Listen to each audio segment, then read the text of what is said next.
আসসালামু আলাইকুম, শুভ সন্ধ্যা সকলকে। আমি ডক্টর ইসমাইল সাকিব অর্ণব। স্বপ্ন যে মেধাবী মুখ মেডিকেল এবং ডেন্টাল ভর্তি পরীক্ষা সেশন 2025-26।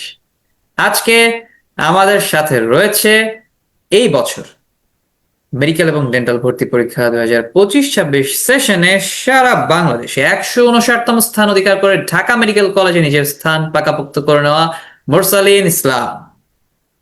মোরসালিনকে প্রথমেই অনেক অনেক অভিনন্দন তোমার ঈর্ষণীয় সাফল্যের জন্য।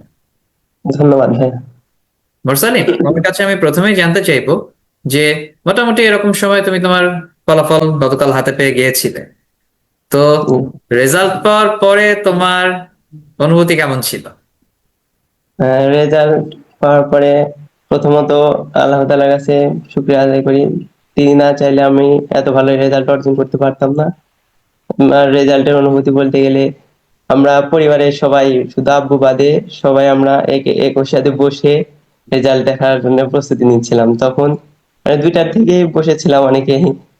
2টা থেকে বসে থেকে তারপরে যখন রেজাল্ট মানে অন্য বিভিন্ন জায়গায় কোচিং থেকে বলতেছে যে রেজাল্ট বের হয়েছে, তখন আমি আহ, এই সব রোল, এই ইউজার আইডি পাসওয়ার্ড সব বসিয়ে আমার আম্মুকে বললাম যে আম্মু তুমি সাবমিট করো। সাবমিট বাটনে আম্মু যখন ক্লিক করলো, তখন যখন দেখলাম যে ঢাকা মেডিকেল, সবার তো স্বপ্ন থাকে ঢাকা মেডিকেল কলেজে পড়ার। আমার এটা দেখে আমি খুবই উচ্ছ্বসিত হলাম। তখন আহ, ওরকম চিৎকার করলাম। আমি তো আবার সেকেন্ড টাইম, আর তো আমি তো ফার্স্ট টাইম আমার হয়েছিল না। তখনকার অনুভূতিটা আর এখনকার অনুভূতিটা পুরাই ডিফারেন্ট ছিল। আর আমার ফার্স্ট টাইমে আমার হয়েছিল না, কিন্তু আমার ঢাকা ডেন্টাল কলেজ আমি 74তম হয়েছিলাম। জাহাঙ্গীরনগর ইউনিভার্সিটিতে আমি 8তম হয়ে ফার্মেসি ডিপার্টমেন্টে ভর্তি ছিলাম। ডেন্টালে ভর্তি হই নাই। আমার মা বাবা কিসের জন্য ভর্তি হয় নাই, কারণ আমার মা বাবা বলছিল যে তুমি মেডিকেলেই পড়ো, মেডিকেলেই স্বপ্ন পূরণ করো তুমি। তার জন্য আমি আর ডেন্টালে ভর্তি হই নাই। আবার তারা এই এই মানে ডেন্টাল কলেজ বলতে গেলে ইতস্তত বোধ করতো। তার জন্য আমি দেখলাম যে মা বাবার খুশি সবচেয়ে বড় খুশি, তাদেরকে খুশি করতে পারলেই সবকিছু। তার জন্য আমি ডিসিশন পরিবর্তন করি যে আমি জাহাঙ্গীরনগর ইউনিভার্সিটিতে ফার্মাসি ডিপার্টমেন্টে ভর্তি হবো, আর আর সেকেন্ড টাইম মেডিকেল ভর্তি পরীক্ষা দেবো। ইনশাল্লাহ আমি ভালোভাবেই সফলতা যে যা এক্সপেক্ট করছিলাম তার থেকে বেশি ভালো এসেছে আমার রেজাল্ট, আলহামদুলিল্লাহ। তার জন্য আমি আবার শুকরিয়া আদায় করছি আল্লাহর কাছে। আলহামদুলিল্লাহ, আলহামদুলিল্লাহ। আলহামদুলিল্লাহ। মোরসালিন খুব সুন্দর ভাবে ওর ফলাফল প্রকাশের পর অনুভূতি, ওর বাবা মায়ের অনুভূতি, ওর বাবা মায়ের অবদান সবকিছু খুব সুন্দর ভাবে খুলে বললো। মোরসালিন পড়ালেখা করছে ইসলামিয়া সরকারি কলেজ সিরাজগঞ্জে এবং ওর মেডিকেল রোল নাম্বার ছিল 25052998।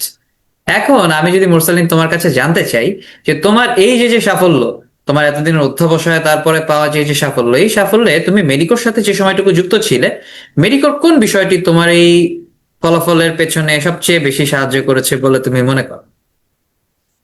প্রথমত বলতে গেলে মেডিকোর ভাইয়ারা খুবই হেল্পফুল ছিল, যারা প্রথম থেকে আমাকে সাপোর্ট করেছে যখন থেকে ভর্তি ছিলাম মেডিকোতে। আবার মেডিকোর কোশ্চেন কোয়ালিটি খুবই স্ট্যান্ডার্ড ছিল, আমার কাছে খুবই পছন্দ। আমি যেহেতু সেকেন্ড টাইমার ছিলাম, ফার্স্ট টাইম আমি মেডিকোতে যুক্ত ছিলাম। মেডিকোর কোশ্চেন কোয়ালিটি দেখে আমি আবার সেকেন্ড টাইম সিদ্ধান্ত নিই যে আমি মেডিকোর সাথে কন্টিনিউ করব। তার জন্য আমি আবার ভর্তি হই মেডিকোতে ভর্তি হয়ে তখন থেকে আমি প্রিপারেশন শুরু করি মেডিকোর সাথে। মেডিকোর কোশ্চেন কোয়ালিটি বলতে গেলে খুবই সুন্দর হতো। আম, এই সব মানে একটা বইয়ের যত ইম্পর্টেন্ট লাইন সব মিলে প্রশ্ন করা হতো। তার জন্য আমার সেকেন্ড টাইম প্রিপারেশন নেওয়ার ক্ষেত্রে খুবই হেল্পফুল ছিল বলতে গেলে। এই সবকিছু দিয়ে মিলে অনেক হেল্পফুল ছিল মেডিকোর কোশ্চেন কোয়ালিটি। মোরসালিন, তুমি অনেকটা পথ পাড়ি দিয়ে এসেছো। তুমি নিশ্চিতভাবে তোমাকে যারা শুনছে এরকম অনেকের জন্য প্রেরণা। অনেকে হয়তো আমাদের কাছকে শুনছে যাদের এই বছর ভালো চান্স হয়নি, ওরাও সামনের বছর হয়তো ভর্তি পরীক্ষা দিতে চায়, এবং অনেক নতুন মুখ তো অবশ্যই আমাদেরকে শুনছে।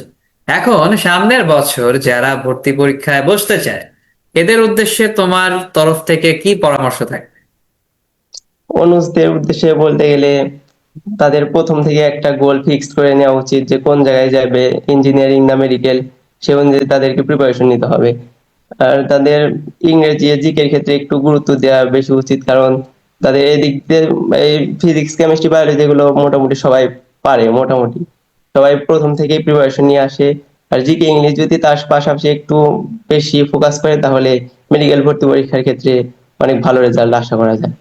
তো সবাই জিকে ইংলিশের পাশাপাশি বায়োলজি, কেমিস্ট্রি, ফিজিক্স এগুলা তো প্রথম থেকে পড়া হয়, ওগুলার প্রতি ফোকাস পাশাপাশি মেডিকেল জিকে ইংলিশের প্রতি ফোকাস ভালোভাবে দেওয়াটাই ভালো হবে আমার কাছে মনে হয়। মোরসালিন, তোমাকে অনেক অনেক ধন্যবাদ আমাদের সাথে যুক্ত হওয়ার জন্য, এবং তোমার সামনের দিনগুলোর জন্য অনেক দোয়া। অনেক সুন্দর হোক তোমাদের সাথে। আসসালামু আলাইকুম। ওয়ালাইকুম আসসালাম। এবং যারা আজকে আমাদেরকে এতক্ষণ ধরে শুনলেন, তারা শুনলেন মোরসালিনের কথা, সারা বাংলাদেশে জাতীয় মেধা 159তম। সকলকে অসংখ্য ধন্যবাদ। আপাতত আপনাদের কাছ থেকে বিদায় নিচ্ছি। সকলে ভালো থাকবেন। আসসালামু আলাইকুম।